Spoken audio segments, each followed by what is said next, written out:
నమస్తే వీటీవీ ప్రైమ్కి స్వాగతం. తెలుగుదేశం పార్టీలో అసలు ఏం జరుగుతూ ఉంది అనేది దాని గురించి మనం వేరేగా మాట్లాడుకుందాం. ఎందుకంటే చాలామంది సీనియర్లు లోపల రగిలిపోతూ ఉన్నారు. ఎప్పుడో ఏదో ఒక సందర్భంలో ఒక్కొక్కళ్ళుగా బయటకు వస్తున్నారు. అంతకు మించి ముందుగా ప్రధానంగా చెప్పుకోవాలి అన్నట్లయితే ఒకవైపేమో సీనియర్లు కాకపోయినా మొదటిసారి ఎమ్మెల్యే అయినా కూడా కొలికిపూడి కొలికిపూడి వ్యవహారం ఏమో అటు ఎప్పటికప్పుడు వివాదాస్పదం అవుతూ ఉంది. అది ఒక కొలిక్కొచ్చేటట్టుగా కూడా కనిపించడం లేదు.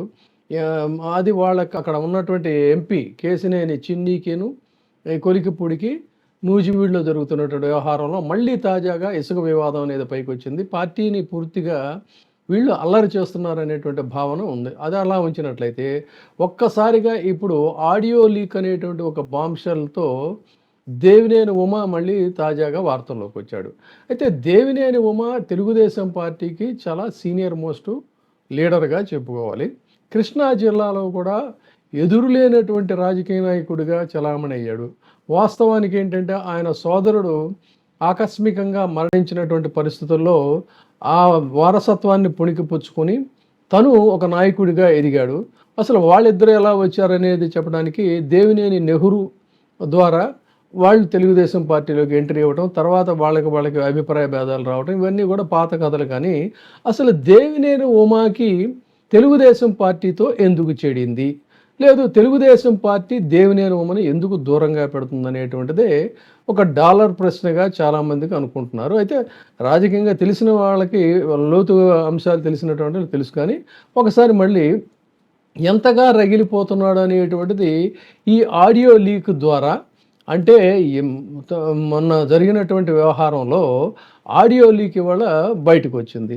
బయటకు వచ్చి దేవినేని ఉమ ఎంతగా తెలుగుదేశం పార్టీ పట్లను, తెలుగుదేశం పార్టీలో పరిణామాల పట్ల, తర్వాత ఈ మంత్రులు ఎమ్మెల్యేలు ఏ విధంగా తినేసేస్తున్నారు, తనకు ఏ విధంగా అన్యాయం జరిగిపోతుందనే దాని మీద రగిలిపోతున్నాడు అనేటువంటి మాట వినిపిస్తోంది.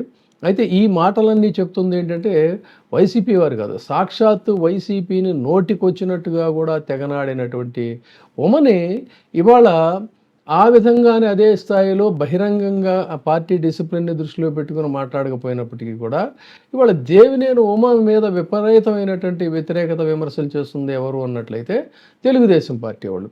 ఎప్పుడైతే ఈ పోలవరం ప్రాజెక్టుకి సంబంధించినటువంటి అంశాల్లో అక్కడ స్థానిక ఎమ్మెల్యే తినేస్తున్నాడు 100 కోట్లకు పైగా అనేటువంటి ఒక ఆడియో లీక్ ఎప్పుడైతే వచ్చిందో దానితో మొత్తం కూడా ఒక ప్రకంపనలు వస్తున్నాయి. అసలు ఎందుకు తెలుగుదేశం పార్టీకి ఉమాకి చెడింది, ఎందుకు అతన్ని దూరం పెట్టారు, అతనికి అసలు టిక్కెట్ కూడా ఇవ్వనంత పరిస్థితులు ఎందుకు వచ్చాయని కనుక చూసుకున్నట్లయితే వీటన్నిటికీ కూడా కారణం పట్టిసీమ వ్యవహారం అనేదే ఎవరైనా కూడా చెప్తారు. ఏమిటి ఈ పట్టిసీమ వ్యవహారం అని అంటే, ఇతను దాదాపు సాక్షాత్ ఒక ఇరిగేషన్ మంత్రిగా చేసినటువంటి వ్యక్తికి టిక్కెట్ ఇవ్వకపోవడం అంటే ఎంత దారుణమైనటువంటి పరిస్థితి. 2014లో ఆంధ్రప్రదేశ్ రాష్ట్ర విభజన అనంతరం ఏంటంటే అక్కడ మళ్ళీ తిరిగి తెలుగుదేశం పార్టీ అధికారంలోకి వచ్చింది చంద్రబాబు నాయుడు గారు. ఆ టైంలో ఏం చేశారంటే హడావుడిగా చాలా తీవ్రమైనటువంటి నీటి ఎద్దడి ఉంది. అందుకని మనకు పోలవరం ప్రాజెక్టు మొదలయ్యే లోపు ఈ నీటి ఎద్దడిని తగ్గించాలి అన్నట్లయితే గోదావరి నీటిని కృష్ణా నదికి మళ్లించడం ద్వారా అది సాధ్యమవుతుంది. కాబట్టి ఈ నదుల అనుసంధానం అనేటువంటి పేరుతో ఒక లిఫ్ట్ ఇరిగేషన్ ప్రాజెక్టుకి వెళ్ళి శ్రీకారం చుట్టారు. వచ్చి రాగానే ఈ ప్రాజెక్ట్ ఏంటంటే పాలకొల్లు మండలంలోని పట్టిసీమ దగ్గర గోదావరి నది నుంచి నీటిని పైకెత్తి తోడి పోలవరం రైట్ మెయిన్ కాలువలోకి తద్వారా కృష్ణానదిలోకి మళ్లించాలనేటువంటిది కాన్సెప్ట్.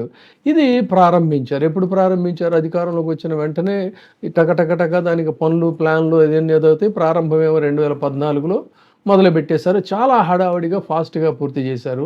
2016లో అంటే దాదాపు అధికారంలోకి వచ్చిన సంవత్సరంన్నర లోపు దీన్ని కంప్లీట్ చేసేసారు. సంవత్సరంన్నర లోపు దీనికి అయిన ఖర్చు ఎంత అంటే 1300 కోట్ల రూపాయలు. సాక్షాత్తు 1300 కోట్ల రూపాయలతో ఇది మొదలుపెట్టారు. దీనికి ఏర్పాటు చేసినటువంటి మోటార్లన్నీ కూడా దాదాపు 24 మోటార్లు ఏదో చెప్తారు, ఈ నీటిని తోడేటువంటి మోటార్లు. ఈ లక్ష్యం ఏంటంటే కృష్ణా డెల్టాకి నీటిని అందిస్తున్నాము అని చెప్పని అన్నారు.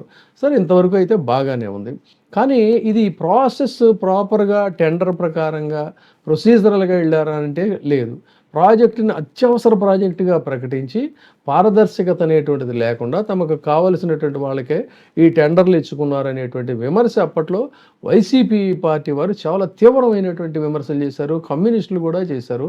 1300 కోట్లకు పైగా వ్యయమైనా కూడా దాని యొక్క రిజల్ట్ మాత్రం అంతంతగా లేదు అనేటువంటి దాని మీద కూడా వైసీపీ అప్పట్లో తీవ్రంగా ధ్వజమెత్తినటువంటి అంశం కూడా చాలామందికి గుర్తుండే ఉంటుంది. ఇందులో పూర్తిగా ఇది పట్టిసీమలో పట్టుకోవాల్సినంతగా పట్టుకున్నారు దీని అనేది ఒక తీవ్రమైన విమర్శ. ఈ విమర్శ సరే వైసీపీ వారు ఈ విమర్శ చేస్తే పర్వాలేదు, కానీ ఇప్పుడు ప్రస్తుతం బీజేపీలో ఎంపీగా ఉండి ఆ రోజున టీడీపీలో ఒక కీలకమైనటువంటి వ్యక్తిగా పాత్ర పోషించినటువంటి సీఎం రమేష్ గారు కూడా దీని మీద దేవినేని ఉమ మీద తీవ్రస్థాయిలో ధ్వజెత్తాడు. ఎందుకు ఈయన తీవ్రస్థాయిలో ధ్వజెత్తాడు? అసలు ఎందుకు వీళ్ళకి చెడిందంటే ఇరిగేషన్ మినిస్టర్ ఏమో ఈయన ప్రమేయం లేకుండా రాయలసీమలో ప్రాజెక్టులన్నీ కూడా ఈ రిత్విక్ కన్స్ట్రక్షన్స్ అనేటువంటిది సీఎం రమేష్ గారికి సంబంధించింది.